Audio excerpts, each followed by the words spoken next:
es esta y el desastre del desastre 10. Bien, tú sí sabes. Y ahora todos los personajes están ahí y todo Mira, y esto que la sensacional historia del mundo, te lo voy a leer. a ver, mira, aquí sabes lo que sale, el Big ¡Bam! ¡Bam! Mira que esa es la India. Mira, Tomás, yo le voy a mostrar. ¡Ahora doy una foto! Tomás, le voy a mostrar al señor que tiene la cosa de la foto ahí, para que vea el Big Bang y se asuste. Big, ¿cómo dice Tomás? Big ¡Bam! Big Bang.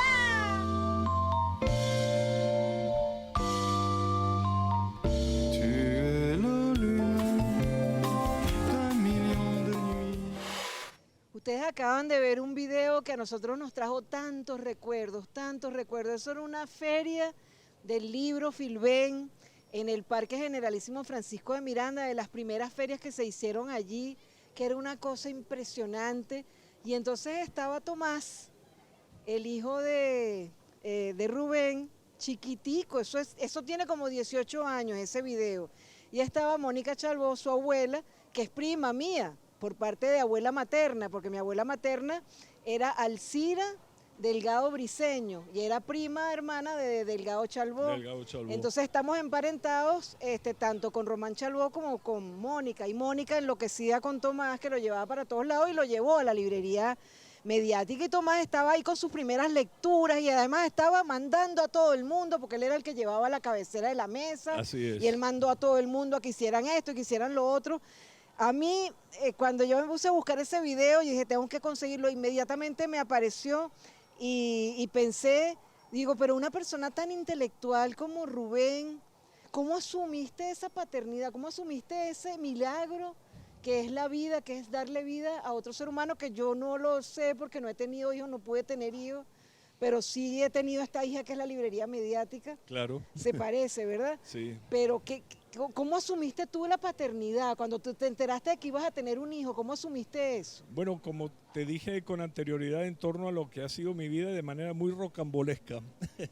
No buscamos el hijo, los hijos. Bueno, uno se da cuenta, se percata que de un modo u otro, consciente o no, los hijos no se buscan, sino que llegan. Y Tomás llegó. Y llegó a una casa de artistas, porque su mamá es una artista, es primero artista y después escritora, periodista y escritora, sí, y dramaturga. Y la abuela, bueno, una artista, Premio Nacional de Artes Plásticas, maestra honorario por parte de Uniarte, bueno, y una revolucionaria a tiempo completo. Era la que transcribía todo lo que decía Chávez, ¿te acuerdas? Absoluto, en lápiz mongol y cuaderno Alpes. Y qué bueno que dice lo del lápiz, ¿no? Porque fíjense que yo tengo una fichita aquí. Con lápiz mongol 2. Escribir en lápiz mongol 2, sí, que es accesible, es accesible. No, bueno, Tomás es una suerte de acto de José Gregorio, un milagro. Es mi libro preferido, es mi escritura preferida, es mi palabra preferida. Y nada, Tomás ahorita en la actualidad no es ese nené.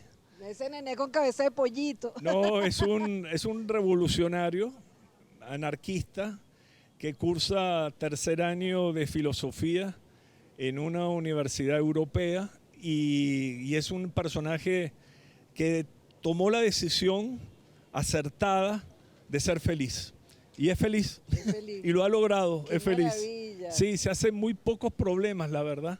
Yo con Tomás tengo una historia fabulosa y cada vez que puedo, cuando estoy con los amigos como tú, la refresco y la traigo a colación porque además ya es inherente a mi vida, como ha de ser, está adherido a mi historia. Y era Tomás, bebé pequeño, tú lo conociste desde el principio de la película, y en pañales, y Tomás gateaba como todos los bebés, y todas las casas por donde yo he vivido son pilas de libros, porque ya las bibliotecas no entran los libros, y entonces están en el suelo, no queda otra alternativa. Y Tomás iba gateando y claro, para levantarse se iba sujetando a la pila de libros. Obviamente las pilas de libros se derrumbaban y siempre, María Alcira, esta es la parte mágica, siempre que salía un libro que se apartaba del resto de los libros. Y yo tomé como costumbre, como hábito, cada vez que sucedía ese accidente casero, iba y recogía ese libro y decía, ese es el libro que debo leer. Y no me preguntes cómo, ni por qué, porque nunca podré responder. Ese libro siempre luego tenía que ver, la lectura de lo que se contaba en ese libro, o de lo que versaba el libro, tenía que ver siempre con un acontecimiento que me pasaba en los días posteriores. En algo de mi vida cotidiana estaba registrado un hecho similar o parecido o conectado de alguna u otra manera con una idea, con una historia, con un pasaje, con una descripción, con una parte del libro. Ya tienes un cuento ahí. Eso, mire, yo no sé si es un cuento porque es tan fabuloso que esa es la otra, la palabra, y por eso creo que hay tanta literatura. Y tú has entrevistado a tantos literatos porque creo que no hemos logrado aún dar con la descripción real, auténtica, más fidedigna de las cosas a través de la palabra que en la práctica, en la experiencia, ¿no? En la vivencia. Y esa es la búsqueda, y por eso creo que seguimos escribiendo y siguen los locos poetas escribiendo y los narradores. Y seguiremos. Ustedes vieron en el video más o menos cuáles eran los temas de Tomás, que era tan loco como que creía que José Manuel Briceño Guerrero era un guerrero, entonces lo dibujaba como un guerrero. Y cosas locas como las que él decía allí en ese video, y ahora pues su tema es la filosofía. Pero tú cuando estabas chiquitico como Tomás, ¿qué leías? ¿Qué recuerdas tú que leías? ¿Cuál es el primer libro así que tú recuerdas haber leído o comprado para leer? No, fíjate tú, lo mío eran comiquitas. Ajá. Comiquitas, pero el inicio de la pasión por la literatura procede de la amistad de mi padre, Horst, con Ernesto Sábato. Eran muy amigos. Y yo ya era preadolescente, 10 años, 11 años, 12 años. Y recuerdo que una tarde estuvo Ernesto Sábato en la sala de mi casa y conversando con mi padre. Y no me preguntes por qué, pero los pequeños, los niños, los muchachos, que no somos muy quedados en quedarnos entre los mayores, tenemos nuestro mundo, nuestras preocupaciones, nuestras inquietudes. Ese día yo me quedé en el sofá al lado de mi padre mientras ellos conversaban de unos temas que supongo yo que para mi edad eran aburridísimos e inconcebibles y no entendía. Y cuando se levantó Sábato y se marchó, se despidió, me dio un beso, me abrazó, no sé qué, y yo le di la mano cuando uno da la mano de niño, esa mano, ¿no? Toda endeble, frágil y sin cuidado alguno, así, se fue. Cuando cerró la puerta mi padre de la casa y se volvió hacia mí, me dijo, ¿sabes quién es ese hombre, no? Le digo, tu amigo, sí, pero ¿sabes cómo se llama? Y le dije, Ernesto. Y entonces él fue a la biblioteca de la sala y sacó el libro El túnel. Me dice, él escribió esto. Y yo entonces conecté que los que escribían estas cosas existían. Eran hombres, eran mujeres, es decir, conversaban como uno en una sala de la casa de un amigo, que eran seres humanos. ¡Qué belleza! Los humanicé. Y a partir de ahí empezó una pasión por la literatura que se desbordó, se descolgó como se desbordó y se descolgó la pasión por la literatura en muchos, con Julio Cortázar, ¿no? Cuando yo tuve acceso a Julio Cortázar en una reunión de cuentos, Octaedro, bueno, esa fue una alucinación, yo no podía creerlo, porque además me daba pie para comprender lo que era eso que sentía uno adolescente ya por las mujeres, ¿no? por los posibles potenciales seres amados. Y entonces ahí encontraba yo un canal de escapada a mis sueños, eso. Qué bello. Sí. Y fíjate qué oportuno que hables del túnel y de Sábato, porque nosotros en 2006 estuvimos en Madrid en una feria Liber, en el Centro de Bellas Artes, en el Círculo de Bellas Artes, estaba Héctor Alterio con obra de teatro sobre el túnel que Sábato lo había aprobado. Y yo me acuerdo que nosotros lo esperamos al final para conocerlo, para felicitarlo. Sí. Y él se le quedó viendo a Isidoro y le dijo, pero sos idéntico a Federico Lupi. Y Isidoro, bueno, ¿qué te puedo decir? Entonces le dijimos, no, vinimos para decirle que usted estuvo estupendo. Entonces nos decía, ¿verdad? Le digo, sí, estuvo estupendo. Nosotros éramos los que más aplaudíamos ahí. Y después, el Sábato escribió un libro que se llamaba La Resistencia, que lo escribió ya mayor. Claro, claro. Y él ahí dice, tenemos que reaprender lo que es gozar. Y yo creo que este es el momento de la aplicación de esa frase. Gozar no es estar todo el día pegado al teléfono a ver qué estupidez está haciendo los demás. No, gozar es esto. Sábato, totalmente de acuerdo. ¿Verdad? Sábato luego escribió, formó parte de esa comisión que investigó las atrocidades de los años de dictadura, ¿no? Creo que el informe se llamaba Nunca Más. Y fue un informe muy tibio, muy blandengue, de acuerdo, y fue casi, para mi padre mismo, fue decepcionante, ¿no? Porque esperaba del amigo una mirada mucho más aguda, más crítica y menos conciliatoria con la fuerza castrense represora de la sociedad argentina en aquellos años. Pero como tú bien comentabas antes de que comenzara todo este encuentro, una cosa es el escritor y otra cosa es su obra, ¿no? Y ese misterio, ¿verdad? Qué misterioso es, porque ese es el ejercicio al cual el lector ha de someterse permanentemente, a saber diferenciar, distanciar la capacidad creadora, imaginativa de un autor con lo que puede hacer, porque a veces, María Alcina, no sé si tú estás de acuerdo, pero a veces no es que uno no quiera, es que uno a veces no puede hacer más de lo que hace. Sí, es cierto. Es un temazo, ¿no? Es cierto, es cierto. A veces no es que tú los interpelas a las personas, dices, pero ¿por qué tú es que no sé, no supe cómo hacerlo diferente? Lo hice así. Había tantas cosas, había tantas maneras hermosas de hacer lo que hiciste y lo hiciste tan feo, tan tosco, y te dicen, tienes razón, hay personas que te reconocen, personas espléndidas, ¿no? Que te reconocen, sí, tienes razón, había mil maneras y me salió esta que es horrible, pero es lo que pude hacer. Y es así a veces, ¿no? Entonces nosotros quedémonos con la obra de Sábato, la obra linda, la obra esplendorosa. Sí. Y dime tú por qué me trajiste ese libro, que dijiste que habías elegido algo, porque yo quería que Rubén nos hablara de alguna lectura reciente. Mira, porque a mí cuando me hablan del socialismo, ¿sí? Es algo que yo puedo interpretar y definir a mi manera, ¿no? A mis formas y a mis alcances también, a mis posibilidades y a mis capacidades. Pero fíjate tú, un autor judío, no hay que estigmatizar, ¿no? Un autor judío que seguramente ya fallecido, pero él estuvo a favor de Palestina, que se llama George Steiner, que fue un crítico parisino cultural de literatura estupendo. Él en este libro que se llama Pasión Intacta ha escrito una suerte de oración. Yo lo llamo así porque este libro lo compré en la librería Suma de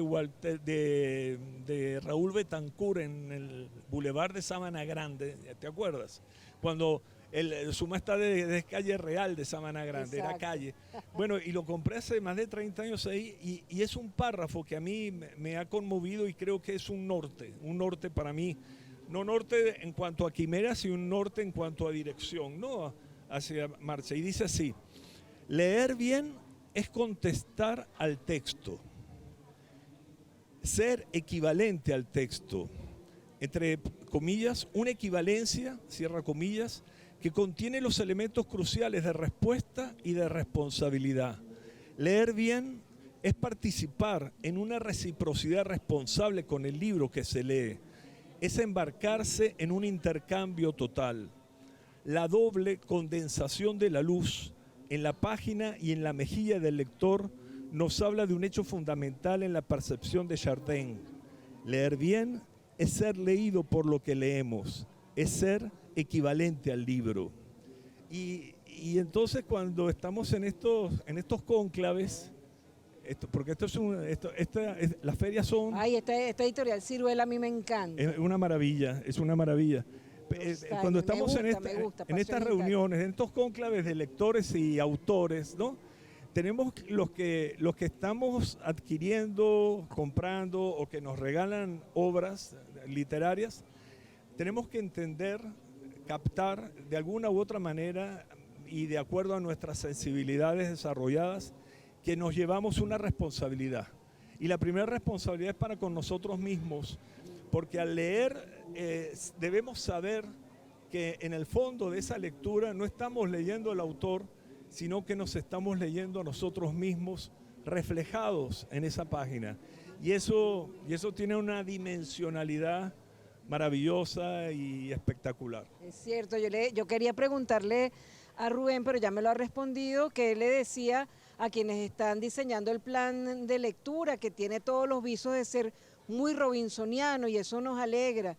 Y yo creo que este pensamiento de Steiner tiene que ver con el ideario de Robinson y esas reflexiones de Simón Rodríguez que nos gustan tanto. De todas maneras, tengo un plan de promoción de la lectura propio mío. A ver. Y que pienso presentárselo al ministro y aprovecho para hacerlo públicamente en una reunión que acordamos que teníamos pendiente él y yo en estos días. Qué bueno, eso esto pica y se extiende, así que... Porque planes de lectura y promoción de la lectura tienen que haber, no un plan. Claro, uno para cada persona. Tienen que haber, lo he dicho mil 20 veces. millones de planes. Pues sí, y 20 programas. Para cada lector es diferente. Porque no es un vademecum. Claro. Cada quien tiene su propia enfermedad. Exacto. Y los libros que ha de leer tienen que servir para mejorar lo que somos. Así es. Mira que estamos en sintonía, que vienen en estos días, no sé si este programa sale antes o después de la Expoesía, que vienen los de Peñaranda de Bracamonte con su biblioterapia, precisamente unas medicinas literarias para curar. Así que es cierto, ese plan de lectura que se transforma en mil cosas. Claro, que es muy epicuriano, ¿no? De Epicuro, que es una suerte de farmacia para el alma, ¿no? Así es. La literatura ha de ser así en primer lugar. Qué maravilla. Y luego puede ser formador, performador, concientizador, pero lo primero que debe hacer la literatura es curar. Es sanadora, es sanadora. Sí. Y terminamos entonces con esta petición que me hacía Rubén, que ha ido navegando por todo el programa, que es su interés por la filosofía, no solamente porque Tomás está estudiando filosofía, sino porque él mismo estudió filosofía y porque está reflexionando permanentemente sobre el mundo y sobre sí mismo.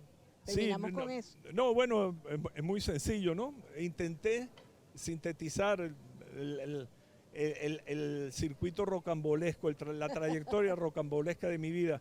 Y es que antes los periodistas, yo me cansé de hacer preguntas, de obtener respuestas. Pues nosotros preguntamos los periodistas para que nos den una respuesta. Entonces, cansado de obtener las respuestas, ahora en la filosofía me interesa más conseguir las preguntas. Las preguntas, bueno. O dar con ellas. Entonces, con estas preguntas de Rubén Wysocki, nosotros llegamos al final, pero no del programa, sino de esta parte del programa, porque en la próxima vamos a celebrar la presentación del libro que hicimos en homenaje a Jorge Recio y a sus ideas, que Jorge también era un filósofo. Jorge también era de los que se hacían preguntas permanentemente y de esas personas amadas que mantenemos vivas en nuestro recuerdo. Con Jorge y con otros recuerdos de la Feria del Libro terminamos este programa que ha sido tan agradable y que esperamos que los jóvenes y los periodistas que están ejerciendo el periodismo cultural tomen nota de muchas de estas reflexiones. Hace falta detenerse y pensar qué estamos haciendo y para qué lo estamos haciendo en el periodismo cultural. Ya venimos con más de la librería mediática para seguirlos invitando a leer siempre y leer de todo. Soy María Elcira Matute y hemos grabado este programa en los entornos y en los ambientes de la Feria del Libro de Caracas, que como siempre ha sido un éxito.